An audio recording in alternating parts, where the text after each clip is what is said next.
I'm Rebecca from engVid, and in this lesson, you're going to learn 10 easy questions that you can use in all kinds of everyday situations.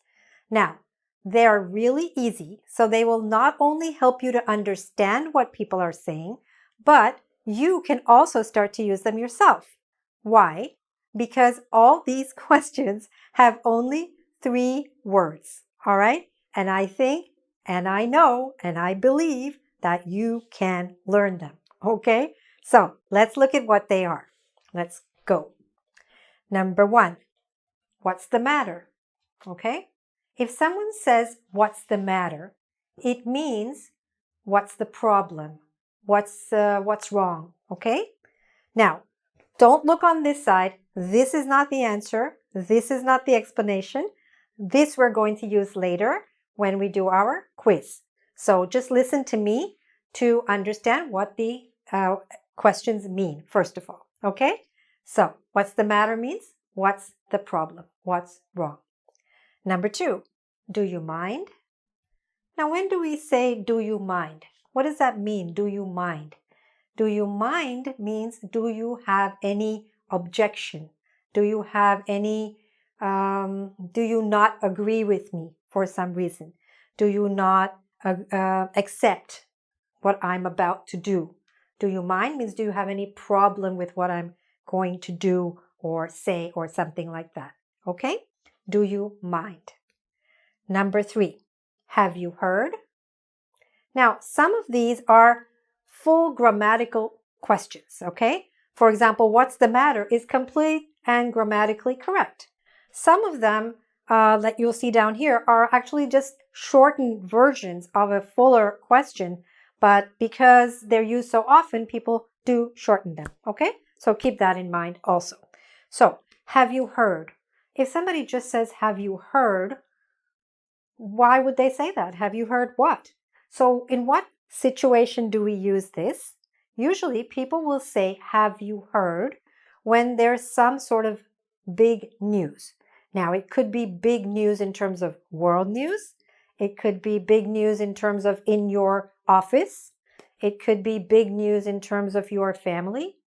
But whatever it is considered by the person who's asking you this to be big news that you either probably have heard about and do know about or should know about, okay?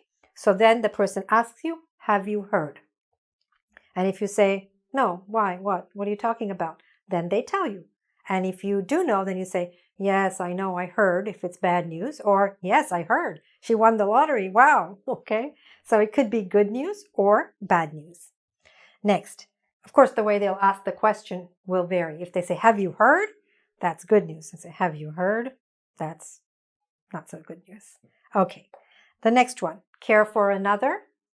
Again, this is one of those where we're shortening it, okay? So care for another what? Well, it depends on the situation. Usually we're talking about food or drink.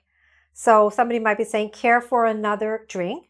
Care for means, would you like? Do you want? So do you want another drink? Or do you want another piece of cake? Or do you want another dessert? Or do you want another slice of pizza? So somebody might just say, care for another, instead of saying, do you want another something? Okay? And the last one here is, who is it? Now that sounds pretty straightforward, but in some languages, they don't use it so much. So when we're talking about who is it, are we talking about an animal or a thing? No, because we said who. So we're talking about people. Usually this question we ask when, let's say, somebody knocks on the door. We say, who is it? Okay. Or let's say you have a phone call and somebody else answers, and then you ask, they say you have a call or you have a phone call, and you say, who is it? Okay. That means who is calling or who is at the door. Depends on the situation. All right. So let's review these 5, and then you can learn 5 more. Let's do these. So if somebody wants to say, would you like another drink? Then what would they use? Which expression could you use for that meaning? You would say, care for another. Number 4, okay? If you want to ask somebody who's calling, what could you say? You would say, who is it? Okay? If you want to say, what's wrong? What's another way to say, what's wrong? Look at it. Which one of these? For what's wrong, we would usually say, number 1, what's the matter? Okay? What's the matter? What's the problem? What's wrong? Okay? Can I use this chair? So you're asking somebody, could I use this chair? And what might you say after that? Is it okay with you? What's another way to say, is it okay with you? Or do you have any objection? We would say, number 2, do you mind? Okay? And the last one, do you know the latest news? Do you know what happened? What people are talking about? What you should know? That is number 3. Have you heard? Okay? Next, we're going to do 5 more so that you can start to use these easy and snappy questions. Okay, number 6. Leaving so soon? So when do we say leaving so soon? Again, this is one of those shortened questions because the full question would probably be, are you, or why are you leaving so soon? Or are you leaving so soon? But we just say leaving so soon. So this is when somebody is leaving a situation early. Like maybe somebody's leaving a party before it's over, or somebody's leaving a dinner, or somebody's leaving a seminar or a conference, and they're leaving a little bit earlier than it's supposed to end. So you just ask, because you usually ask somebody you care about, or you care about why they're leaving. So you just say leaving so soon, okay? Especially if it's more in a personal situation, all right? Now, so somebody might say, yes, I have to catch a flight, or I have to get to bed early, or something like that. That would be the answer, okay? Now, number 7, have you met? So when do we say have you met? This you is referring to usually 2 people or 2 or more people. So let's say you go into a situation and let's pretend right now there are 2 friends, and you want to know you are friends of each of these people, but you don't know if they know each other. So when we say have you met, we're saying, do you know each other? Have you had a chance to meet each other, right? So, and if not, then you are going to introduce them, all right? So you start by saying, have you met? All right, there we go. Now, the next one is really interesting. What's the scoop? This question actually comes from the world of journalism, because in journalism, when a reporter gets the scoop, it means he gets the story. He gets the latest story. And every reporter wants to get the scoop and get their news out on their channel before anyone else. So a scoop is like the story, the latest news, the latest story.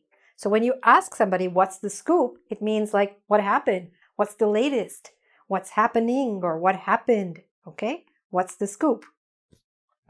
All right, the next one, number 9. Do you follow? Now, follow can have different meanings. Follow can mean that you walk after somebody else, okay? Somebody's following you, let's say. You don't want that to happen, okay? And somebody, when you're going home at night, you don't want anybody going after you or following you. But this doesn't have anything to do with that. This means, do you understand? Because to follow is also a mental activity. It means to understand what's happening. So for example, I could ask you, do you follow the meaning of these questions? Do you understand? Usually, this is not going to be asked in the beginning. So let's say somebody is giving some instructions or giving a lesson, and there are a number of steps. And in the middle, they ask, do you follow? Do you follow? Are you following? Okay, so that means, do you understand? And the last one is a very interesting question, and that's, what's the catch? So what do we mean by saying what's the catch? Sometimes you hear about something and it sounds too good to be true. Like, okay, we are giving you, a company puts an ad in the newspaper and it says, we are giving you $1,000. What? That sounds really good. But usually it's a little too good to be true. So then we might ask, what's the catch? So maybe in this advertisement, which said we're giving you $1,000, in small writing at the bottom, it said, when you buy a house from us. Okay? So the catch, the hidden problem, the hidden condition was that when you buy a house from this company, they will give you a discount of $1,000. So it's like they're giving you $1,000.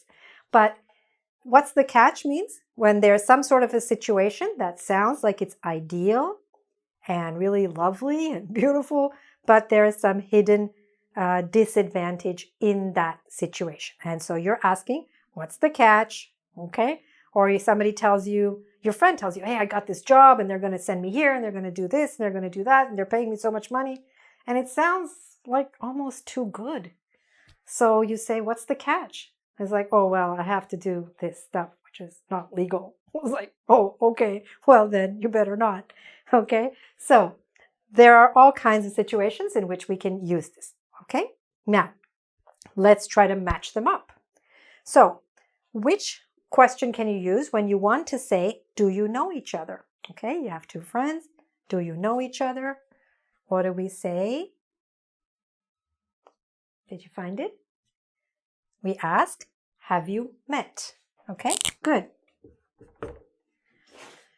All right. What's the hidden problem? What's that hidden condition? Which expression or question asks that? It's here.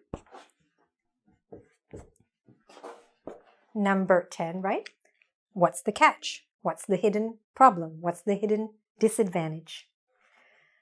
If you want to ask somebody, do you understand? What's another way we can ask that? Which one? This one. It's do you follow? Okay, good. Are you going home already? How can we ask that? Do you know? Yes. Number 6. Leaving so soon? Okay. Again, it doesn't mean you're going home. It's just an example. You could be just leaving. We don't know where that person is going. And the last one, what's happening or what happened or what's the latest or what's the story? What's that one? The one that's left. Number 8, what's the scoop? All right. So I hope that these 10 questions are easy enough, and I think they are, that you could actually start using them yourself. It's important to understand them, but it's also important to start using the common expressions that native speakers use in everyday life. So if you'd like to practice this, please go to our website, www.engvid.com. There, first of all, you can review these by doing a quiz on our website. You can also look around because we have hundreds of other lessons on all kinds of areas of English, like grammar and vocabulary and writing and exam prep, pronunciation, everything you can imagine. All right. And also, if you haven't already, please subscribe to my YouTube channel so you can continue to get lots of videos and lessons for free that will help you improve your English. Okay. Bye for now. Good luck with your English.